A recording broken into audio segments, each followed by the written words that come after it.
Hello, everyone. Is XRP's Interledger protocol, yeah, the ILP, is it dead? Yeah, some people are stating that. If anything, why would it be dead? These are things that have been brought to the minds of quite a few people. Let's address that. And if anything, smash the like if you haven't done so already. Shout out to Michael Cornwell, who brought this to my attention, because, you know, sometimes we just need to take a step back and evaluate what Ripple XRP is truly connected to. So let's jump into the material. As you can see right here from the screenshot that Mr. Cornwell provided, you know, you have to not just zoom out, but you have to zoom in. As we can see here, Ripple connected to so many things, but at the heart center of it all is what you see in regards to the Interledger protocol. Because at the end of the day, don't forget about some of these key things. Now, why is that? Well, basically speaking, when you get more into the nitty gritty of understanding why this all matters, you will see Ripple's big, huge connections. And more in particular, it's understanding that, yes, so many connections.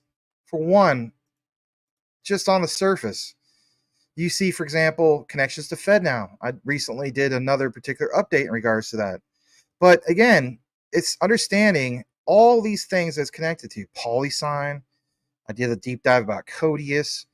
And we see quite a bit where it's ISO 222, SBI with Ripple Asia, on and on and on. It's an ecosystem that sometimes people just aren't really truly aware of. More importantly, it's getting into the weeds of some of these things. Shout out to our brother Smoke. One guy pointed out, nothing against him, just his own point of view. He states that Interledger is dead, posted 20 hours ago. Is that a true statement, though? Well, according to Smoke, Interledger steps up to foster cross-border payments in 130 countries. And according to what he posted, it's kind of like, this is too easy. It's a basic search. Paymentsjournal.com. But what else does he have in that regard? Well, getting more into it, look what I have in his citation. Focus on the right side of the screen. Ripple's central position reflects its adaptability and broad-reaching impact across both private and even public financial sectors. Why will the central banks use the Interledger protocol?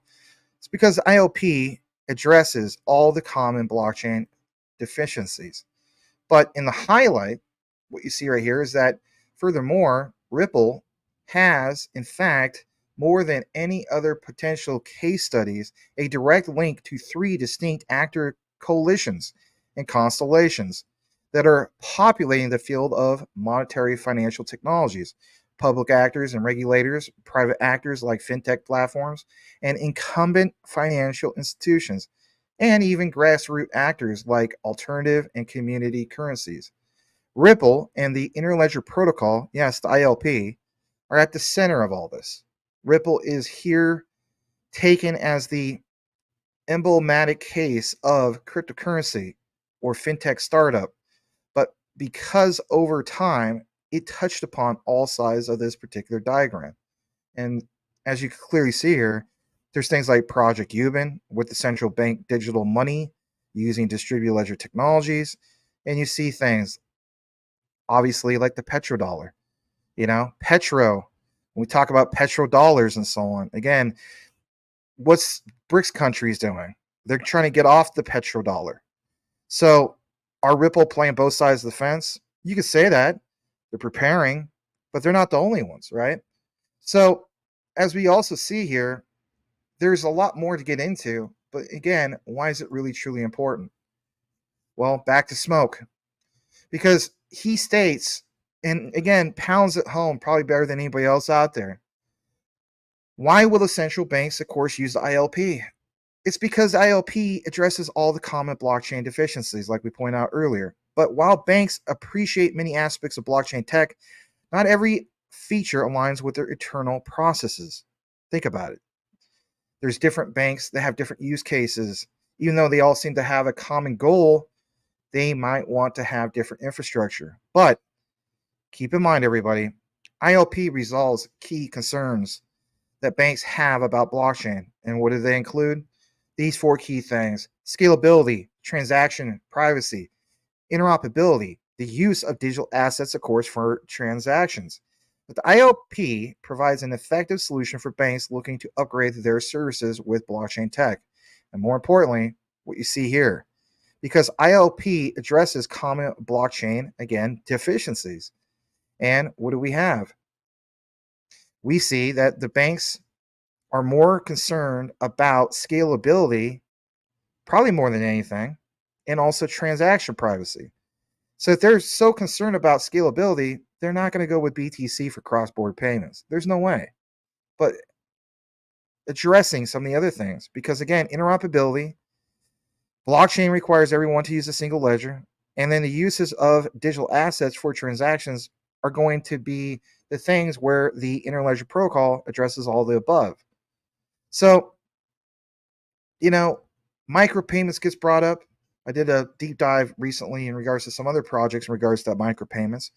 But you better believe that the Interledger protocol can be used by central banks on Ripple's CBDC private ledger to, in fact, scale high volume transactions and enable unique use cases, obviously, like micropayments. Say what you want, whether you agree with this stuff or not. CBDCs basically have common ground with the ILP. It's like a virtual handshake.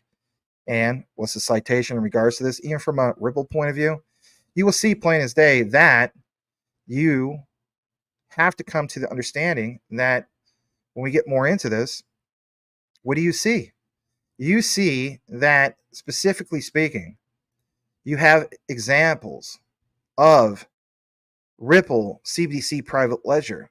And when you get more into this, what does it say? Ripple believes that moving money on the CBDC private ledger will be cost effective, reliable, and basically transactions can also happen at volumes required by central banks. Again, understand the concept of what? Ripple's ODL through XRP, by the way. CBDC private ledger will handle thousands of transactions per second initially, and with the potential to scale over time by using federated sidechains or via, boom, there you go, the ILP. In addition to leveraging the XRP ledger technology, the CBDC private ledger is also supported by RippleNet technologies and the Interledger suite of protocols to enable ultra high throughput use cases such as micropayments. As we get more into this, check this out. This should pound it home because, again, from David Schwartz. Why is that important? Well, he's the main guy. He's the mad scientist, is he not? Look how well this really, really, truly ages. Because when you get into the weeds about this, you will see specifically here that back in 2017, I think this pounds home everything that Smoke is talking about. Because when you hear it from the one and only David Schwartz, he says the ILP's team workshop all the way back in 2017 in Tokyo, Japan, it was clear to him that the Interledger will, in fact, connect the world's payment systems, driving the Internet of Value. And for everybody who's like, well, it's just going to be super cheap. It's going to be so cheap. Ripple XRP is always going to stay around 55 to 60 cents. According to David Schwartz, who I believe is a lot more smart than those average people who don't recognize the true value and opportunity of XRP, he says it can't be dirt cheap. That doesn't make any sense. If XRP costs $1, they need 1 million XRP, which would cost $1 million. If XRP cost $1 million, they need 1 XRP, which would, again, cost 1 million. And this guy is like, and yet 7 years on it and still dirt cheap. Ha ha ha. And then, of course, as the saying goes, if you're in a room with a bunch of people and you're the smartest man in that room, watch out, right? So here is the smartest man in the room. And more importantly, he says, as in Dave Schwartz, last I checked, 1 million worth of XRP still costs 1 million. So making 1 million payment with XRP, of course, will still cost at least 1 million. But this guy fires back. But 1 XRP costs less than 60 cents, so it can't be cheap, yeah? I mean, apply it to where we're at now.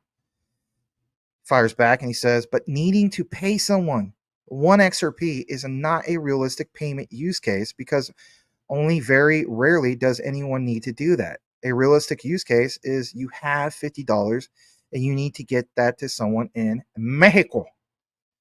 In fact, a lower price for XRP makes payments more expensive.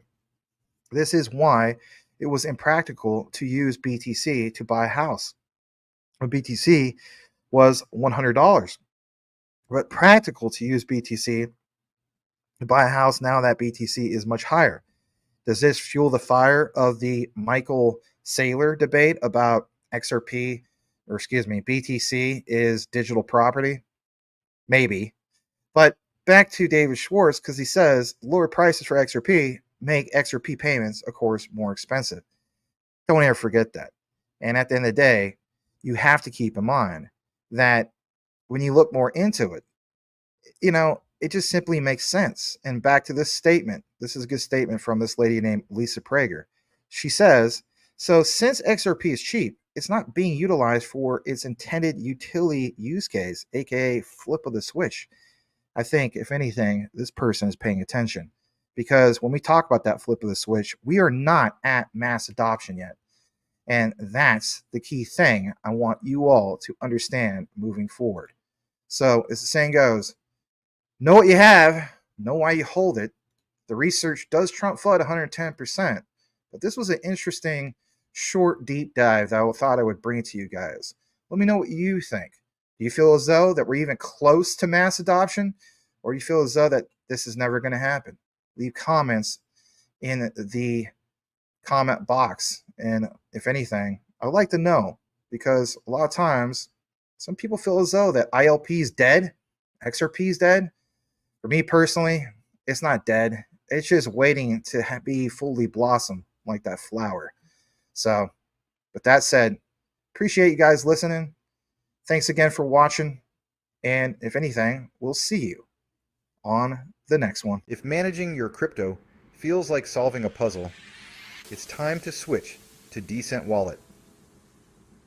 Say goodbye to complicated setups and hello to Decent Wallet, the hassle-free solution to your digital currency needs. With just a few taps, you can manage, track, and secure your crypto with unmatched ease. And here's the best part. Grab your Decent Wallet at a discounted price by using the referral link below. Don't miss out on making your crypto experience smoother and more secure.